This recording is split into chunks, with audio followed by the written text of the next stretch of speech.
સનાતન અમર હતો, સનાતન અમર છે અને સનાતન અમર રહેશે. વિજયગીરી ફિલ્મ્સ દ્વારા નિર્મિત ગુજરાતી સિનેમા જગતની ઐતિહાસિક ફિલ્મ કસુંબોએ રિલીઝ પહેલા જ લોકોના દિલમાં જગ્યા બનાવી લીધી છે. ત્યારે ઐતિહાસિક ગુજરાતી ફિલ્મ કસુંબોના કલાકારો સુરતની મુલાકાતે આવ્યા હતા. ફિલ્મનું ટીઝર, ટ્રેલર અને ટાઇટલ સોંગ કરોડો લોકોના દિલ સુધી પહોંચ્યું છે અને સાથે જ ફિલ્મને રિલીઝ પહેલા ઘણી બધી પ્રશંસા મળી રહી છે. ફિલ્મના કલાકારોએ આ ફિલ્મ માટે અથાગ મહેનત કરી છે. ટાઇટલ સોંગ સોમનાથની પાવનભૂમિ ખાતે રિલીઝ કરવામાં આવ્યું છે. શત્રુંજય મહાતીર્થની રક્ષા કાજે અપાયેલા 51 અમર બલિદાનની ભવ્ય ગાથા કહેતી ગુજરાતી ભાષાની આ ફિલ્મ છે. આ ફિલ્મમાં દાદુ બારોટ અને તેમના સાથીઓની વીરતાની વાત કહેવામાં આવી છે. ઇતિહાસમાં ભૂલાઈ ગયેલા બારોટોના બલિદાનની આ કથા સત્ય ઘટના ઉપર પ્રેરિત છે. કસુંબોના કલાકારો ધર્મેન્દ્ર ગોહિલ, દર્શન પંડ્યા, શ્રદ્ધા ડાંગર અને ચેતન ધાનાણીએ ડાયમંડ સિટી સુરતની મુલાકાત લીધી હતી અને પોતાની ફિલ્મ અંગે દિલ ખોલીને ચર્ચા કરી હતી. ફિલ્મમાં ધર્મેન્દ્ર ગોહિલ, રોનક કામદાર, શ્રદ્ધા ડાંગર, મોનલ ગજ્જર, રાગી જાની, ફિરોઝ ઈરાની, કલ્પના ગાંગાડેકર, દર્શન પંડ્યા સહિતના યુવા અને દિગ્ગજ અભિનેતાઓ મોટા પડદા પર એકસાથે જોવા મળશે. આ ફિલ્મનું શૂટિંગ અમદાવાદમાં 16 વીઘાના એક ખેતરમાં સેટ ઊભો કરીને કરવામાં આવ્યું હતું, જ્યાં પાટણની શેરીથી માંડીને રાજમહેલ, શેત્રુંજી નદી અને આદિપુર ગામ અને પર્વત વગેરે બનાવાયા હતા. આ ફિલ્મનું ટાઇટલ રિલીઝ કરવાથી લઈ પાત્રોનો પરિચય આપતા પોસ્ટર્સ, ફિલ્મનું ટીઝર અને એક સુંદર મજાનો ભક્તિભાવ ભર્યો માખોડિયારનો ગરબો, ફિલ્મનું ટ્રેલર અને ટાઇટલ સોંગ ખૂબ જ પ્રભાવિત કરે છે, જે સિને ઉત્સાહીઓ સાથે સાથે સામાન્ય દર્શકગણને આકર્ષવામાં સફળ થતી જણાય છે. આ ફિલ્મ 16મી ફેબ્રુઆરી સિનેમાઘરોમાં રજૂ થઈ રહી છે.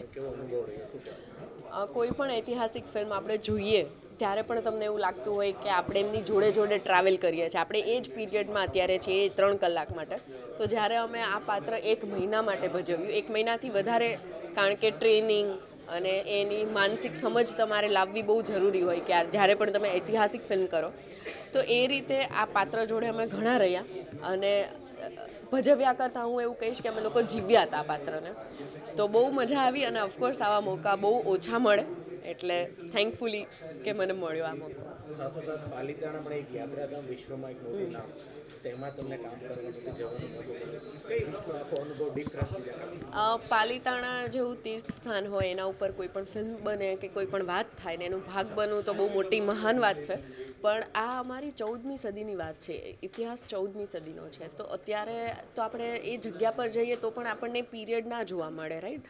એટલે અમે અમદાવાદની આસપાસ સેટ ઊભો કર્યો હતો અને આખો સેટ અમે ઊભો કરીને બધું બતાવેલું છે, પ્લસ VFX. એટલે અમારું શૂટ કરવા માટે અમે નહોતા ગયા પાલિતાણા, પણ યસ, ફિલ્મનું કંઈ પણ રિલેટેડ અમે સૌથી પહેલાં પાલિતાણાથી શરૂ કર્યું, કારણ કે અમારા જે મેકર છે વિજયગીરી બાવા, એ પોતે આ બધી વસ્તુમાં, બધી એનર્જીમાં બિલીવ કરે છે અને એમના માટે આ ખાલી ફિલ્મ નથી.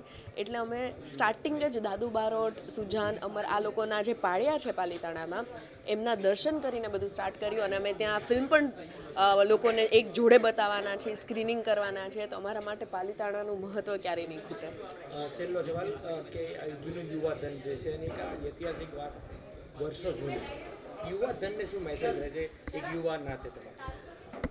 આજના યુવાઓને ખાલી એટલું કહીશ કે જ્યારે તમને મોકો મળે છે આપણી કંઈક ઐતિહાસિક હોય કે આપણું ગુજરાતની કલ્ચર વિશે જાણવાની, તો એ વસ્તુને મિસ આઉટ ના કરો. એ પછી એક ગીત હોય, એક વાત હોય, એક બુક હોય કે એક સિનેમા હોય કે પાત્ર વિશે કે કોઈ પણ, આપણા કલ્ચરને ક્યારેય ના છોડવું જોઈએ. અને કલ્ચરમાંથી તમને જે શીખવા મળે છે એનો ખરેખર ઉપયોગ બી કરવો જોઈએ. તો આ ખાલી ફિલ્મ નથી. જો 3 કલાક પછી તમને એવું લાગે કે ત્યારના યોદ્ધાઓ 22-23 વર્ષના જો આવા હતા, તો આજે આપણે કેમ ખાલી બાહ્ય વસ્તુઓને જ ઇમ્પોર્ટન્ટ આપીએ છીએ? અંદરથી શૌર્ય, અંદરથી ધર્મ કે પરિવાર માટેની ભાવનાઓ જે ઓછી થઈ ગઈ છે એને ફરી જગાડવી જોઈએ. નમસ્કાર, હું છું ચેતન ધનાણી. આ પહેલાં આપ સૌએ મને રેવા ડિયર ફાધર કર્મા નામની ફિલ્મમાં જોયો હશે. રેવા ફિલ્મનો હું સ્ક્રીન પ્લે રાઇટર અને લિરિસિસ્ટ પણ હતો. અને આ ફિલ્મ કસુંબો, એમાં અર્જુન બારોટનું પાત્ર ભજવી રહ્યો છું. કેવો રહ્યો અનુભવ? અને ખાસ એક અમરગાથા બલિદાનની વાત છે, કેવો અનુભવ? બહુ જ ઉમદા, જોરદાર, આહલાદક અને જેને કહેવાય ને કે પોતાની ખોજ થઈ હોય ને થોડોક એવો અનુભવ રહ્યો. એનું કારણ એ બી છે કેમ કે એક તો ઇતિહાસની વાત, એક સાચા યોદ્ધાની વાત, એક અમુક બલિદાનોની વાત અને ઐતિહાસિક ફિલ્મ કરવા મળી. પહેલાં તો ઐતિહાસિક ફિલ્મ આપણને કરવા મળે એ દરેક કલાકાર તરીકે, જેમ આગળ વાત થઈ, કલાકાર તરીકે અમારા બધાનું ડ્રીમ હોય છે કે એક ઐતિહાસિક ફિલ્મ કરવા મળે. અને કેમ કે હમણાં જે રેગ્યુલર લાઈફના કેરેક્ટરો તો આપણે કરતા જ હોઈએ છીએ, પણ આજે અલગ અનુભવ 700 વર્ષ જૂની કોઈક પાત્રની પર કાયા પ્રવેશ કરવાનો જે અનુભવ મળતો હોય છે એ બહુ અલગ હોય છે. અને એ કરવા મળ્યો, ગુજરાતીમાં જ કરવા મળ્યો, આપણી જ ફિલ્મમાં, આપણા જ લેંગ્વેજની, એ બહુ અનેરો આનંદ હતો.